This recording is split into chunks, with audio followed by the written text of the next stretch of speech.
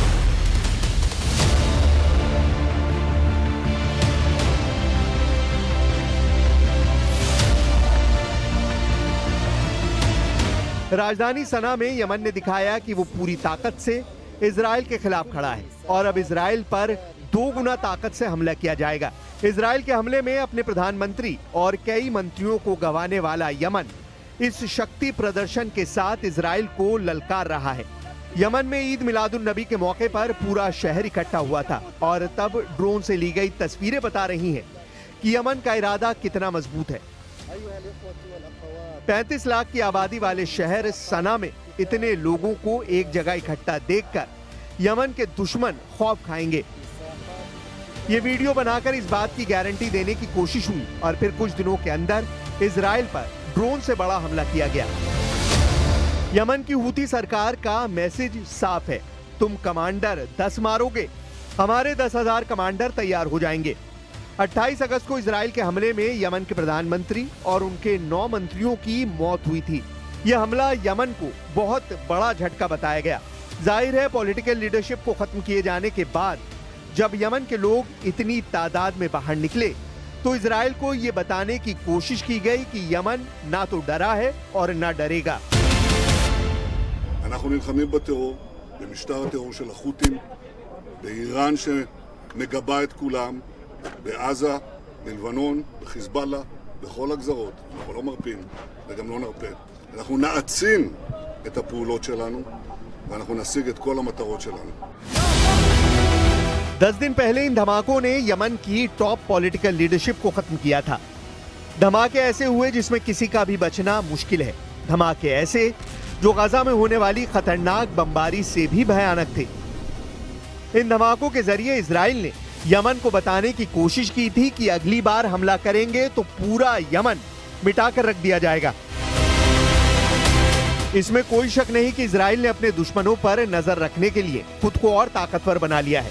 पूरे पश्चिम एशिया पर नजर रखने के लिए इजराइल ने जासूसी के लिए नया उपग्रह भी लॉन्च कर दिया है। इजराइल के रक्षा मंत्री इजराइल कार्ड्स का दावा है कि नए उपग्रह की मदद से अब हर दुश्मन पर पैनी नजर रखी जाएगी।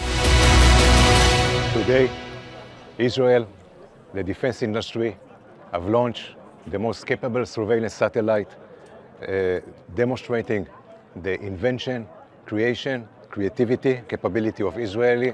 All the startup nation help to achieve this mission to get space superiority of Israel. अचानक इजराइल के सामने 4 बड़े फ्रंट एक्टिव हो गए हैं। पहला फ्रंट गाजा, जहां 100% कब्जा नेतन्याहू का अटल इरादा है। दूसरा फ्रंट यमन, जहां सना में इजरायली अटैक के बावजूद इजराइल पर बैलिस्टिक मिसाइल फायर की जा रही हैं। एक फ्रंट लेबनान है, जहां इजराइल चाहता है कि हिजबुल्लाह हथियार डाल दे, लेकिन हिजबुल्लाह का इरादा युद्ध का है। वो जानता है कि दक्षिण लेबनान में इजराइल का ग्राउंड ऑपरेशन फेल साबित हुआ है और नईम कासिम ने लेबनान की सरकार को अल्टीमेटम जारी कर दिया है। और सबसे बड़ा फ्रंट ईरान है। ईरान की लीडरशिप ने साफ कर दिया है कि युद्ध विराम का अब कोई मतलब नहीं रहा। इजराइल से तनाव बहुत ज्यादा बढ़ चुका है। ईरान बार बार यह दावा कर रहा है कि उसने 12 दिन के युद्ध में अब तक अपनी पूरी ताकत का इस्तेमाल नहीं किया है, न ही अपनी नौसेना और IRGC की कुछ फोर्स को तैनात किया है। और अगर दोबारा युद्ध ईरान पर थोपा गया तो इसका नतीजा इजराइल की संपूर्ण तबाही होगी। ईरान के तेवर बता रहे हैं कि उसकी मिसाइल फिर तैयार है और ईरान पर फिर से हमला हुआ तो तेल अवीव और हाइफा बहुत बुरी तरह दहलेगा। ये वार्निंग ईरान से लगातार आ रही है। ईरान के बड़े बड़े जनरल लगातार इजराइल को वार्निंग दे रहे हैं।